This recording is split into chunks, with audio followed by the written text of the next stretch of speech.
In the scorched heart of ancient Thebes, when Egypt teetered on the edge of ruin, a woman rose, not from prophecy or privilege alone, but from loss, rage, and unrelenting will.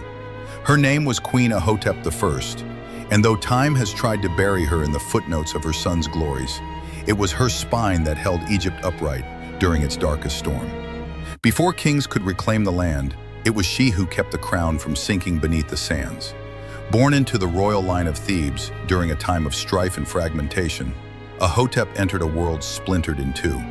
Egypt, once mighty and whole, had been divided. The Hyksos, foreign rulers from the north, had seized Lower Egypt and ruled from the city of Avaris. Meanwhile, the native dynasty of Thebes clung to power in the south. Ahhotep married her brother, Pharaoh Seqenenre in a sacred and strategic union meant to preserve royal blood and strengthen the fight for liberation.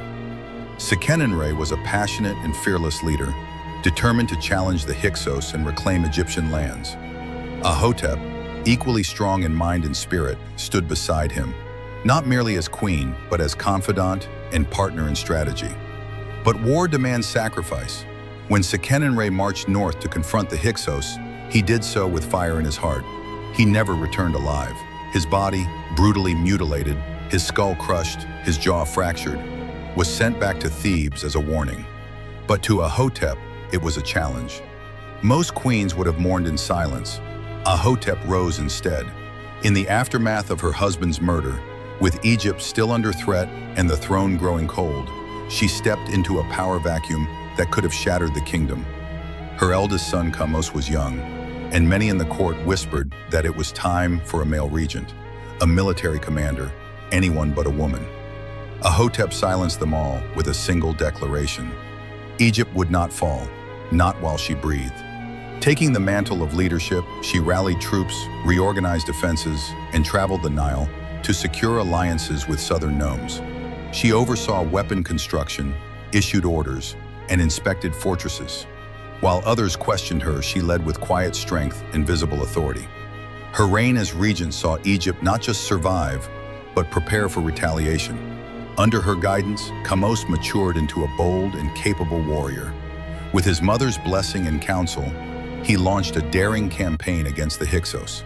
For a time, the tide shifted in Egypt's favor. But history is cruel to mothers of warriors. Kamose II fell in battle. His body, like his father's, was brought back to Thebes. Ahhotep, now a queen without a husband and mother of two slain kings, faced a choice: relinquish Egypt to fate or fight on. She chose war. Ahmose, her youngest son, was just a child when Kamose died. With no man ready to rule and enemies circling like vultures, Ahhotep once again took command. But this time she did more than defend. She reigned. Donning the royal vulture headdress of the goddess Nekhbet, she bore not only ceremonial weapons but the authority of the throne. Unlike queens of old, who waited behind palace walls, Ahhotep led war councils, enforced policies, and governed the kingdom with the discipline of a general and the devotion of a mother. When Ahmose came of age, he was more than a pharaoh in name. He had been shaped by a warrior queen who taught him not only the duties of kingship, but the price of failure.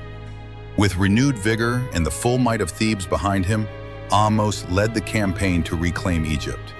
Ahhotep remained at the heart of the war machine, ensuring the army was supplied, the court was loyal, and the home front did not unravel. Their combined efforts brought glory. One by one, Hyksos strongholds fell. Avaris, the jewel of the north, was seized. Foreign rulers who had once declared dominion over Egyptian soil were driven out. Under the banners of Ahmose and the shadow of Ahhotep, Egypt was whole once more. Victory thundered through Thebes.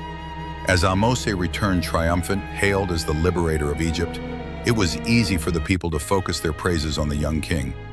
But in the palace, Ahhotep stood at the balcony, her gaze quiet and unreadable.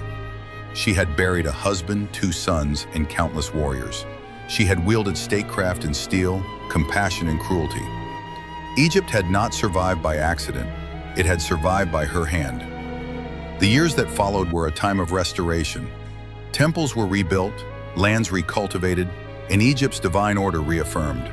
Ahhotep, now revered as more than just queen or mother, was honored with the rare golden flies of valor. awards reserved for exceptional acts of military bravery.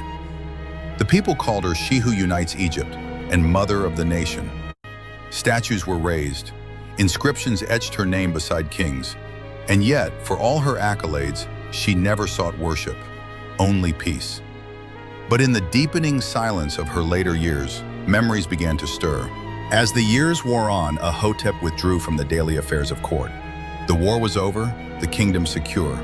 Still, the past haunted her. Sometimes she walked alone through Karnak, her fingers tracing hieroglyphs carved in stone. Her body, though frail, still moved with dignity.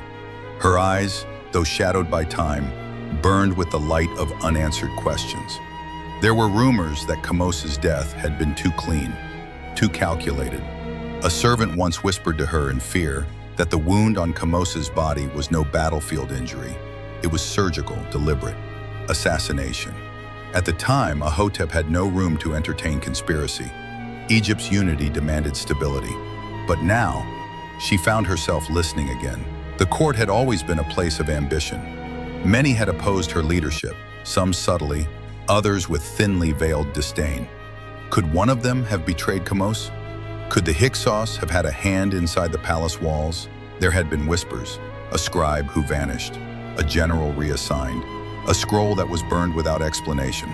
Now, decades later, the whispers were louder.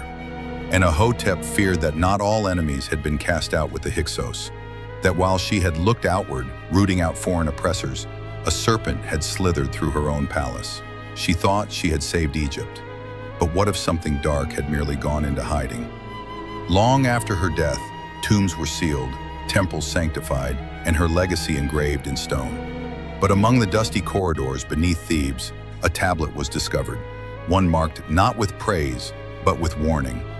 It bore no royal seal, no priest's blessing, only a name scratched roughly into limestone. Kamose, betrayed. Was Queen Ahhotep's greatest enemy never the Hyksos, but one of her own? What secrets still echo in the tombs of ancient Thebes? I guess we'll never know. Enjoyed the story? Don't forget to like, subscribe, and hit the bell icon for more.